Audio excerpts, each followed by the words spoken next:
This is Pastor Conrad DeFries with our Bible study today. அன்புக்குரியவர்களே, நான் போதகர் கான்ராட் டிஃப்ரிஸ் இந்த வேத பாட வகுப்புக்கு உங்கள் அன்புடன் வரவேற்கின்றேன். The title of our Bible study is The New Man in Christ. இன்னைக்கு நம்ம பேச போகிற பாடத்தின் தலைப்பு என்னவென்று சொன்னால், கிறிஸ்துவுக்குள் புதிய மனிதன் என்ற தலைப்பிலே உங்களோடு பேச விரும்புகிறேன். In 2 Corinthians chapter 5 and verse 17, 2 கொரிந்தியர் 5ஆம் அதிகாரம் 17ஆம் வசனத்திலே it says, If any man be in Christ, he is a new creation of God.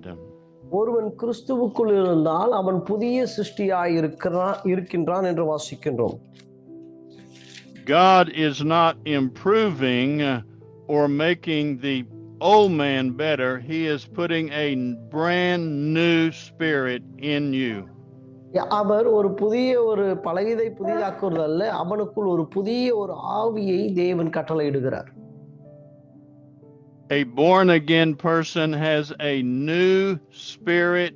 It is like beginning a new life in Christ. இந்த மறுபடியும் பிறந்தவன் அவனுக்குள் ஒரு புதிய கிறிஸ்துவை உடையவனாக அவன் மாறுகிறான். In 1 Thessalonians chapter 5 verse 23, 1 தெசலோனிக்கேயர் 5ஆம் அதிகாரம் 23ஆம் வசனத்தை நீங்கள் வாசிப்பீர்களானால், you are a spirit being, you have a soul and you live in a body. அங்கே வசனம் சொல்லுகிறது, நீங்கள் ஆவியாகிய மனிதர், உங்களுக்கு ஆத்துமாவும் சரீரமும் உண்டு என்பதை அந்த வசனத்தின் மூலமாக நம்ம அறிந்து கொள்ள முடிகிறது. The physical body has about 10% human cells and 90% bacteria, viruses and other things. இங்கே நம்முடைய மாம்ச சரீரமானது 10% அது மனுஷ செல்லாகும், 90% பாக்டீரியா மற்ற விதமான அணுக்களினால் ஆனதாய் காணப்படுகிறது. The soul is made up of your mind, your will and your emotions. ஆனால் நம்முடைய ஆத்துமாவானது நம்முடைய உணர்வுகளின் அடிப்படையிலும் எண்ணங்களின் அடிப்படையிலும் இருக்கின்ற ஒன்றாய் இருக்கிறது. That is the part that you should always be in charge and be in control of. ஆகவேதான் அந்த ஆத்துமாவை நாம் ஆளுகை செய்வதும் அதை நம்மளுடைய கட்டுப்பாட்டுக்குள் வைத்திருப்பதும் மிக மிக முக்கியமான ஒன்றாய் இருக்கிறது. God is not a mind and he is not a body, but God is a spirit. கர்த்தர் நம்முடைய சிந்தை அல்ல, கர்த்தர் நம்முடைய சரீரத்திலும் அல்ல, அவர் ஆவியாகிய தேவன், ஆவியாய் அசைவாடுகிறவராய் இருக்கிறார். And it is the spirit part of you that is born again. உங்களுடைய ஆவிக்குரிய ஆவிதான் மறுபடியும் பிறக்கின்றது. In John chapter 3 and verse 6, யோவான் 3ஆம் அதிகாரம் 16ஆம் வசனம் 6ஆம் வசனம், that which is born of the flesh is flesh, that born of the spirit is spirit.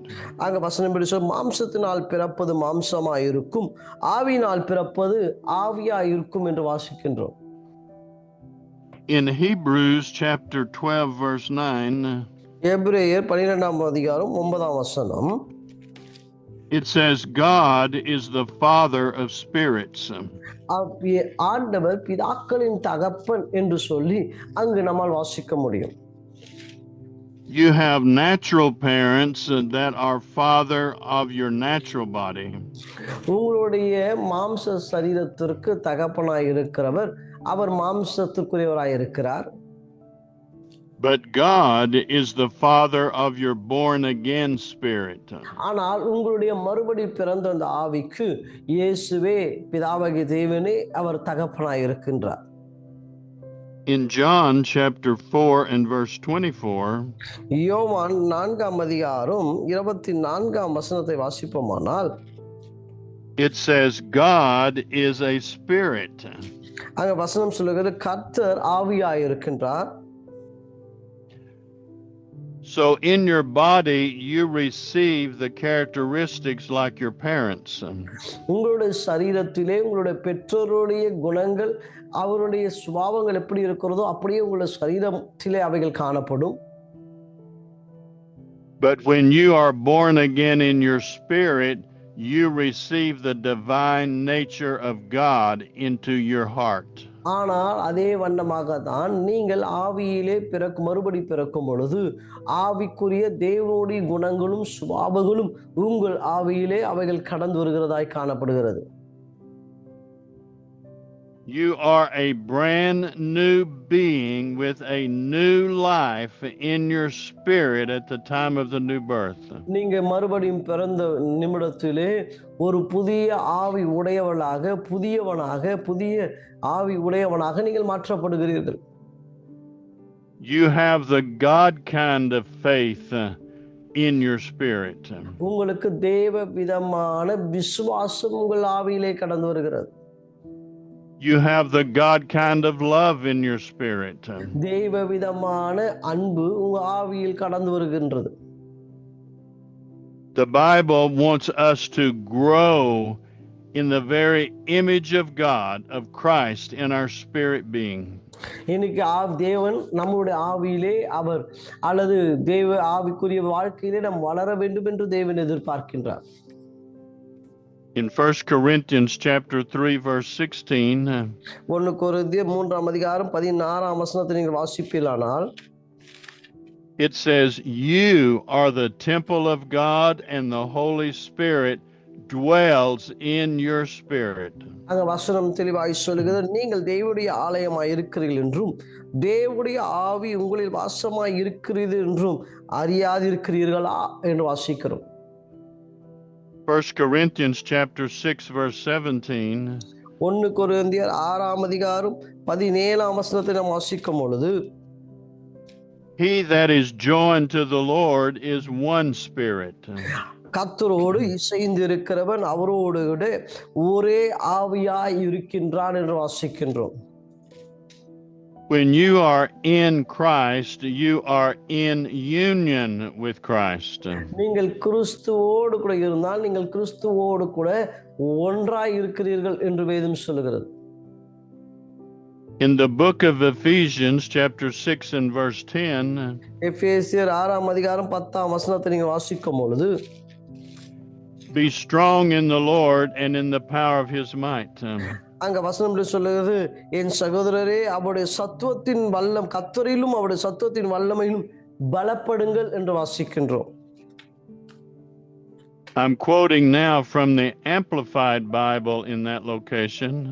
அந்த இடத்திலே விளக்குரை வேதாகமம் எப்படி அவைகளை சொல்லுகிறது என்று சொன்னால், Be empowered through your union with Christ Jesus. அங்க வசனம் இப்படி அதை விளக்குரை வேதாகமத்தில் வாசிக்க முடியும். கர்த்தருடைய பலத்தினால் சத்துவத்தினால் நீங்கள் கர்த்தரோடு கூட நீங்கள் இசைந்து இருப்பதினாலே நீங்க பலத்தினால் நீங்க பலப்படுங்கள் என்று வாசிக்கின்றோம். In John chapter 15 and verse 5, யோவான் 15ஆம் அதிகாரம் 5ஆம் வசனத்தை நீங்கள் வாசிக்கும் பொழுது, it says, "Jesus is the vine and the believers are the branches." அங்க வசனம் சொல்லுகிறது, இயேசு செடியாகவும் தேவனை அவரை விசுவாசிக்கிறவர்கள் கொடியாகவும் இருக்கின்றார்கள் என்று சொல்லி அங்கு நம்மால் வாசிக்க முடியும். The fruit of the Spirit does not grow on the vine, it grows on the branches. தேவனுடைய அந்த கனிகள் எல்லாம் மரத்தில் காய்ப்பதில்லை, கனிகள் கிளைகளில் தான் காய்க்கும். Jesus is the head of the church, the body of Christ. இயேசுதான் சபைக்கு அவர் தலையாய் இருக்கின்றார். Jesus is not on the earth today doing the work of Jesus. இயேசு சபையிலே அல்லது இப்பொழுது இயேசு அவருக்கு பணிகளை அவர் செய்வதல்ல. But Jesus is doing the work of Jesus through the church, the body of Christ today. ஆனால் இயேசு சபையின் மூலமாக தான் இந்த உலகத்திலே அவர் கிரியை செய்து கொண்டிருக்கிறார். In John chapter 14 and verse 12, யோவான் 14ஆம் அதிகாரம் 12ஆம் வசனத்தை நீங்கள் வாசிக்கும்போது, he said, "The works that I do shall ye do." அங்க வசனம் இப்படி சொல்லுகிறது, நான் என் பிதாவிடத்து போகிறபடினா நான் செய்கிற கிரியைகளை தானும் செய்வான், இவைகளை பார்க்கும் பெரிய கிரியைகளை செய்வான். We are not doing the works of Jesus in our ability, but it is the Holy Spirit doing the work. இயேசுவின் கிரியைகளை நம்முடைய பலத்தினால் நாம் செய்வதல்ல, நமக்குள் வாசமாய் இருக்கிற பரிசுத்த ஆவியானவரின் வல்லமையினால் இயேசுவின் கிரியைகளை நாம் செய்கின்றோம். When a person is born again, they become a citizen of heaven and they will go to heaven when they leave this world. ஒருவன் மறுபடியும் பிறக்கும் பொழுது அவன் பரலோகத்தின் குடிமகனாக பரலோகத்திற்குரியவனாய் அவன் கடந்து போவான். Many believers they know this and they understand this about going to heaven. அவர்கள் பரலோகத்திற்கு கடந்து போவதை குறித்து அநேக விசுவாசிகள் அறிந்திருக்கிறார்கள். But many believers do not understand that they have the same kind of faith and love in their heart that God has in him. ஆனால் அநேக விசுவாசிகள் அறியாமல் இருப்பது என்னவென்று சொன்னால், தேவனுக்குள் இருக்கிற விசுவாசம், பலன், வல்லமை, அன்பு இவைகள் தங்களுக்குள்ளும் இருக்கிறது என்பதை அநேகர் மறந்திருக்கிறார்கள். Many believers believe they have the Holy Spirit and he helps them a little bit. அநேக விசுவாசிகள் நம்புகிறாங்க பரிசுத்த ஆவியானவருக்குள் இருக்கிறார், அவர் சில காரியங்களிலே நமக்கு உதவியாய் இருக்கிறார் என்று நம்புகிறார்கள். But God wants us to know that the Holy Spirit in every believer is powerful and mighty on the inside of them. ஆனால் உண்மை என்னவென்று சொன்னால், எல்லா விசுவாசிகளுக்குள்ளும் பரிசுத்த ஆவியானவர் இருக்கிறார், அவர் மிகுந்த பலனையும் வல்லமையும் உடையவராய் அவர் காணப்படுகிறார். We are teaching the Word of God so that the believers will understand more about who they are in Christ. நாம் இந்த வேத பாடத்தை நாம் போதிப்பதின் மூலமாக தேவனுடைய பிள்ளைகள் கிறிஸ்துவுக்குள் அவர்கள் யார் என்பதை அவர்கள் அறிந்து கொள்கிறார்கள். Jesus said it is very necessary that he go away so the Holy Spirit will come. இயேசு சொல்லும்போது, நான் கடந்து போவது நல்லது, இதன் மூலமாய் தேற்றரவாளனாகிய பரிசுத்த ஆவியானவர் உங்கள் மத்தியில் இறங்கி வருவார் என்று சொன்னார். When Jesus died on the cross, the devil thought he had gotten rid of Jesus. இயேசு மரித்தபோது பிசாசானவனுடைய எண்ணம் இதோடு கூட முடிந்தது என்று அவன் எண்ணினான். And when Jesus was seen going into heaven after the resurrection, then the devil thought he was gone. இயேசு கிறிஸ்து எழும்பி அவர் பரலோகத்திற்கு கடந்து போன உடனே பிசாசானுடைய எண்ணம் அவ்வளவுதான் முடிந்தது, அவர் கடந்து போய்விட்டார் என்று எண்ணினான். But on the day of Pentecost, the Holy Spirit came and he indwelt in 120 people, not just in one. ஆனால் பெந்தேகோஸ்து நாளிலே பரிசுத்த ஆவியானவர் இறங்கினார், ஒருவன் மேல் வந்து ஊற்றப்படவில்லை, 120 பேரின் மேல் பரிசுத்த ஆவியானவர் ஊற்றப்பட்டார்.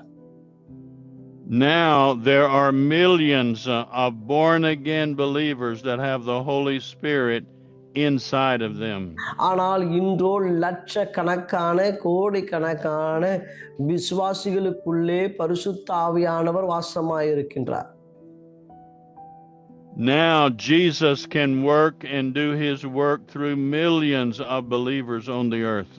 ஆனால் இன்று இயேசு லட்சக்கணக்கான கோடிக்கணக்கான விசுவாசிகளின் மூலமாக அவர் இந்த பூலோகத்திலே செய்ய வேண்டிய கிரியைகளை அவரால் செய்ய முடியும். In John chapter 7 and verse 38. யோவான் 7ஆம் அதிகாரம் 38ஆம் வசனத்தை நாம் வாசிப்போமானால், he said, out of your belly shall flow rivers of living water. அங்க வசனம் இப்படி சொல்லுகிறது, உங்களுக்குள் இருந்து ஜீவ தண்ணீர் புறப்படும் என்று வாசிக்கின்றோம். He is talking about the Holy Spirit that is in you, pouring out of you to bless the earth. அங்க சொல்லப்போ உங்களுக்குள் இருந்து இந்த உலகத்தின் ஆசீர்வாதமானது புறப்படும் என்று வாசிக்கின்றோம். The Amplified Bible said it is a continuous stream of living water coming out of the believer. விளக்குரை வேதாகமத்திலே அந்த வசனம் இப்படி எழுதப்பட்டிருக்கிறது. தொடர்ச்சியான ஜீவ நீரூற்றானது உங்களுக்குள் இருந்து புறப்பட்டு இந்த உலகத்தின் ஆசீர்வாதங்களுக்காய் கடந்து போகும் என்று சொல்லி. Many Christians today, they know they're born again and will go to heaven when they die. அநேக விசுவாசிகளுடைய எண்ணம் எல்லாம் அவர்கள் மரித்தால் அவர்கள் பரலோகத்திற்கு போவார்கள் என்று எண்ணுகிறார்கள். But they are not so aware that the Holy Spirit is in them and He will bless them and flow powerfully out of them. ஆனால் அதே சமயத்திலே அவர்கள் அறியாமல் இருக்கிற ஒரு காரியம் என்னவென்று சொன்னால், பரிசுத்த ஆவியானவர்களுக்குள் பலத்த கிரியைகளை நடப்பிக்கிறார், அவர்களுக்குள் இருக்கிறார், பலத்த கிரியைகளை அவர்கள் மூலமாய் நடப்பிப்பார் என்பதை. This is not just for the pastors, the ministers and the prophets. இது ஏதோ விசுவாசிகளுக்கு கூறியதல்ல, அல்லது ஏதோ ஒரு போதகர்களுக்கு கூறியதல்ல. Yes, those are the ministers that God is using to prepare and to equip the saints. உண்மைதான், அந்த ஊழியர்களையும் அந்த அபிஷேகம் பெற்றவர்களையும் தேவ பிள்ளைகள் இன்னும் பலப்படும்படியாய் அவளை பயன்படுத்துவது உண்மைதான். But it is God's will for every believer for the Holy Spirit to pour out of them. ஆனால் அதே சமயம் உலகத்தில் உள்ள சகல விசுவாசிகளையும் அவருடைய சித்தமானது அவர்களுக்குள் ஒவ்வொருவருக்குள்ளும் இருந்து ஜீவன் நீரூற்று புறப்பட்டு ஓட வேண்டும் என்பது அவருடைய சித்தமாயிருக்கிறது. In the book of John, chapter 6 and verse 35. யோவான் 6ஆம் அதிகாரம் 35ஆம் வசனத்தை நாம் வாசிப்போமானால், he says, Jesus said, "He that cometh to me shall never hunger." அங்க இயேசு சொல்லுகிறாங்க, ஜீவ அப்பம் நானே, என்னிடத்தில் வருகிறவன் ஒரு காலமும் பசி அடையான். And he says, "He that believeth on him shall never thirst." என்னிடத்தில் விசுவாசமாய் இருக்கிறவன் ஒரு காலமும் தாகம் அடையான் என்று வாசிக்கின்றோம். But there are many believers today that are hungry and thirsty spiritually. இன்னைக்கு அநேக விசுவாசிகள் அவர்கள் பசியோடும் தாகத்தோடும் வெற்றிடத்தோடும் காணப்படுகிறார்கள். But they do have the Holy Spirit with them on the inside. ஆனால் அவர்களுக்குள்ளும் பரிசுத்த ஆவியானவர் அவர்களுக்குள்ளும் காணப்படுகிறார். We must learn more how to let the Holy Spirit out of our belly flow rivers of living water. அன்புக்குரியவர்களே, உங்களுக்குள் இருந்து ஜீவ தண்ணீர் புறப்படும் என்பதை அறிந்து கொள்ளுங்கள். In the book of John, chapter 4 and verse 14. யோவான் 4ஆம் அதிகாரம் 14ஆம் வசனம். He said, "He that drinketh of the water that I give him will never thirst." அங்கே வசனம் இப்படி சொல்லுகிறது, நான் அவனுக்கு கொடுக்கும் தண்ணீர் அவனுக்குள் நித்திய ஜீவ காலமெல்லாம் ஊறுகிற நீரூற்றாயிருக்கும். But it will be a well of water springing up on the inside of him. அவனுக்குள் பொங்கி வருகிற ஜீவ தண்ணீர். The devil has tried to deceive many believers today. பிசாசானவன் அநேக விசுவாசிகளை வஞ்சிக்கின்றான். The believers are praying for God to come down from heaven and do something for them. அநேக விசுவாசிகள் எண்ணம் என்னவென்று சொன்னால், தேவன் பரலோகத்திலிருந்து இறங்கி வந்து இவர்களுக்கு ஏதாயிலும் செய்ய வேண்டும் என்று சொல்லி அநேகர் எண்ணிக்கொண்டிருக்கிறார்கள். And yes, this is still true today. அது உண்மைதான், அது நான் மாற்று கருத்து சொல்லவில்லை. But it is also true that the Holy Spirit lives on the inside of you and never leaves you. ஆனால் அதே சமயத்தில் இதுவும் 100% உண்மை. அந்த சர்வ வல்லமை உள்ள தேவனாகிய பரிசுத்த ஆவியானவர் உங்களுக்குள் வாசமாய் இருக்கிறார் என்பதும். God wants you to know how to resist the devil and he will flee from you. பிசாசை எதிர்த்து நில்லுங்கள், அவன் ஓடி போவான். அதை எப்படி செய்வது என்பதை நீங்கள் அறிந்து கொள்வது மிக அவசியம். He wants every believer to know that he has given them authority over all the power of the devil. அன்புக்குரியவர்களே, பிசாசின் சகல வல்லமைகளின் மேலும் கர்த்தர் உங்களுக்கு அதிகாரத்தை கொடுத்திருக்கின்றார். The Bible says, greater is he that's in you than he that's in the world. அன்புக்குரியவர்களே, வேதம் சொல்லுகிறது, உலகத்தில் உள்ளவனை பார்க்கிலும் உங்களுக்குள் இருக்கிறவர் பெரியவர் என்று வேதம் சொல்லுகிறது. Yes, we see much sin in the world and there are many bad things happening everywhere. அன்புக்குரியவர்களே, உலகமானது பாவத்திலே நிறைந்திருக்கிறது. அநேக பொல்லாங்கான காரியங்கள் தேசங்களிலே நடக்கிறதை நாம் பார்த்து கொண்டிருக்கிறோம். But he said, where sin abounds, grace much more abounds. பாவம் பெருக தேவனுடைய கிருபை அதற்கு மேல் பெருகுகிறது என்று வேதம் வசனம் சொல்லுகிறது. The devil is a deceiver. He wants to bring deception. பிசாசானவன் வஞ்சகன், அவன் வஞ்சகத்தின் ஆவியானவன், அவன் வஞ்சகத்தை ஜனத்திற்குள் விதைக்கிறான். That is why it is so important to walk in the God kind of love. அதனாலதான் தேவ விதமான அன்பிலே நாம் வாழ்வது நடப்பது மிக மிக முக்கியமாக இருக்கிறது. In 1 John chapter 2 and verse 10. 1 யோவான் 2ஆம் அதிகாரம் 10ஆம் வசனத்தை நீங்கள் வாசிப்பீரானால், He that loveth his brother abideth in the light.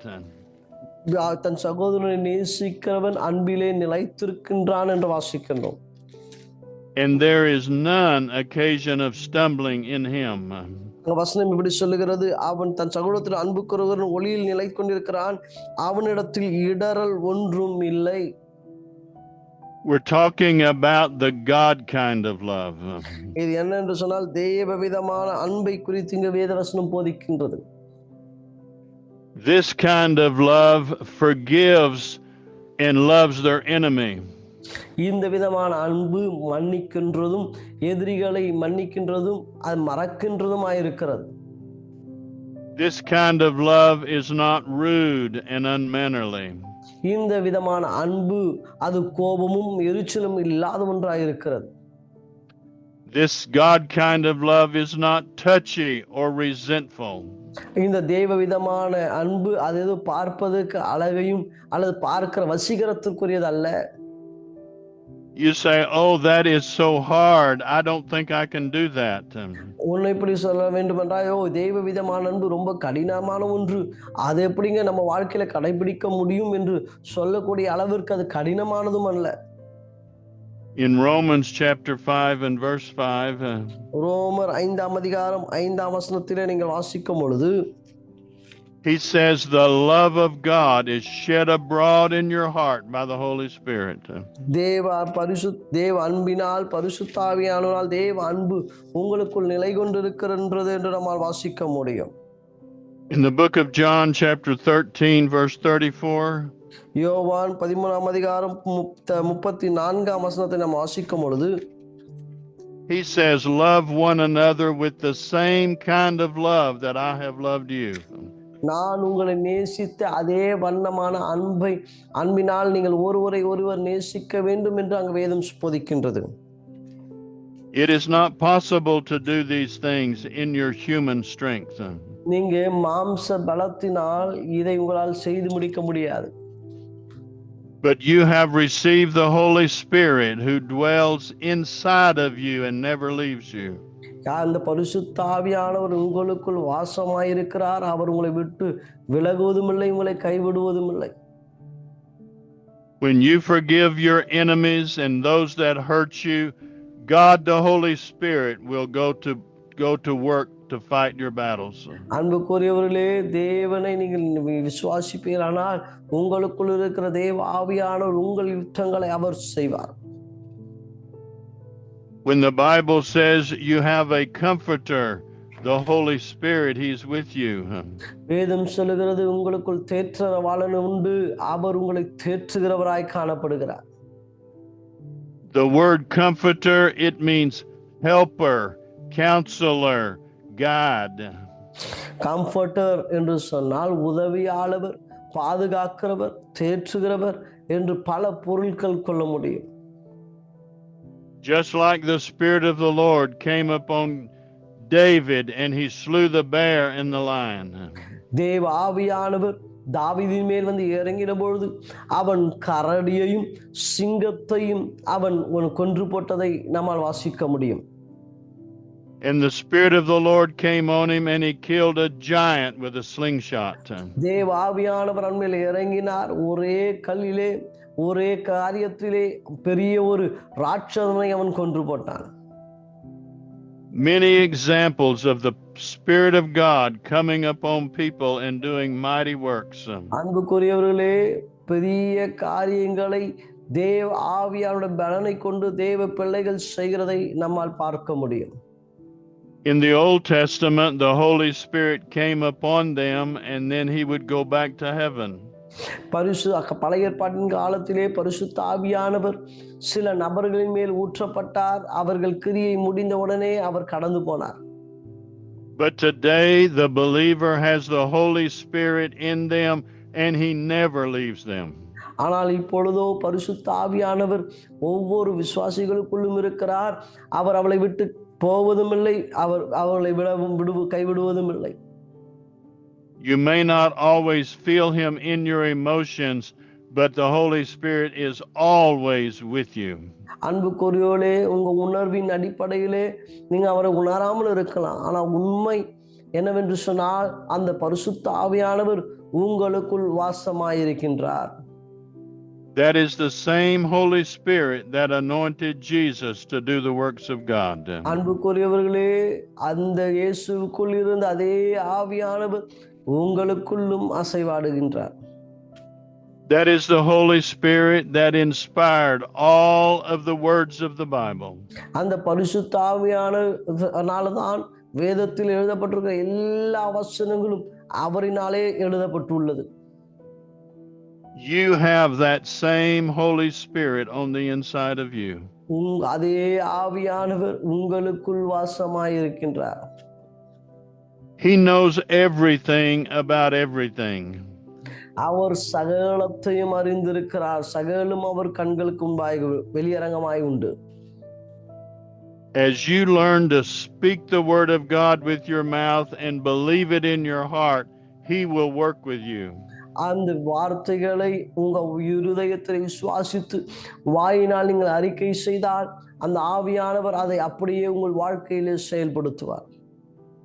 In the book of Romans chapter 10 and verse 8. ரோம 10ஆம் அதிகாரம் 8ஆம் வசனத்தை நீங்கள் வாசிப்பீர்களானால் he said, the word is nigh thee, even in thy mouth and in thy heart. அங்க வசனம் இப்படி சொல்லுகிற இந்த வார்த்தை உனக்கு சமீபமாய் உன் வாயிலும் உன் இருதயத்திலும் இருக்கிறது என்று வாசிக்கின்றோம். Many people are talking to God about the mountain.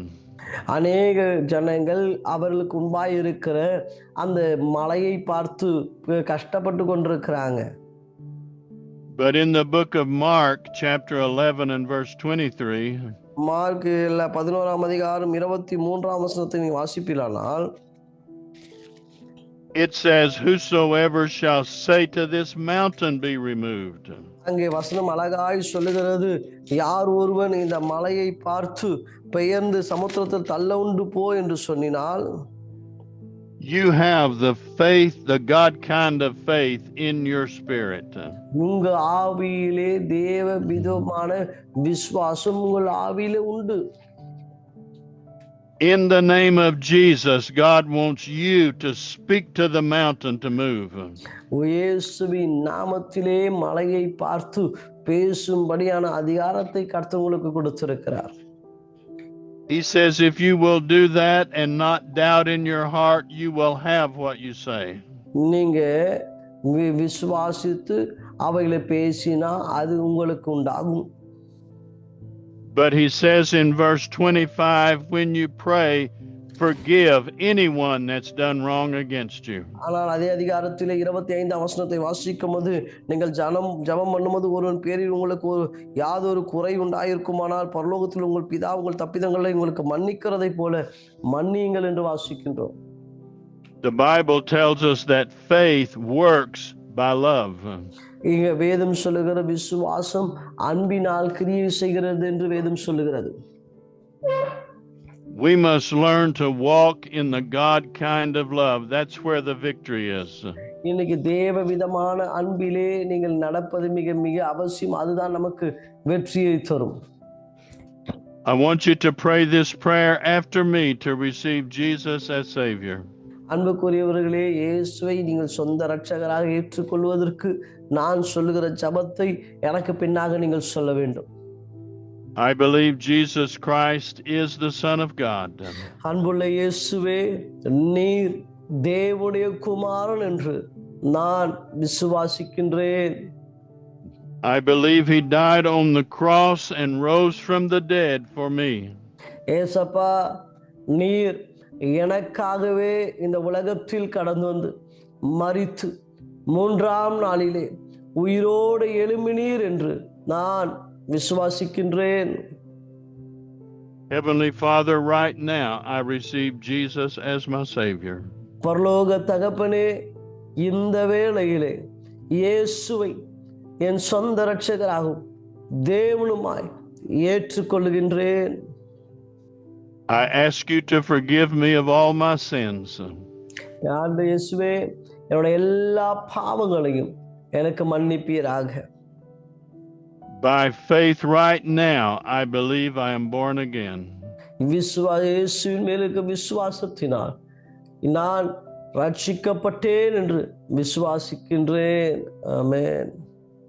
Get into a good, strong church and learn more about Jesus and the Bible. அன்புக்குரியவர்களே, நல்ல வேதத்தை போதிக்கிற சபைக்கு கடந்து போங்க. இன்னும் வேதத்தை கற்றுக்கொள்ளுங்க. இன்னும் கர்த்தரிலே வளரும்படியாய் உங்களை ஆசீர்வதிக்கின்றேன்.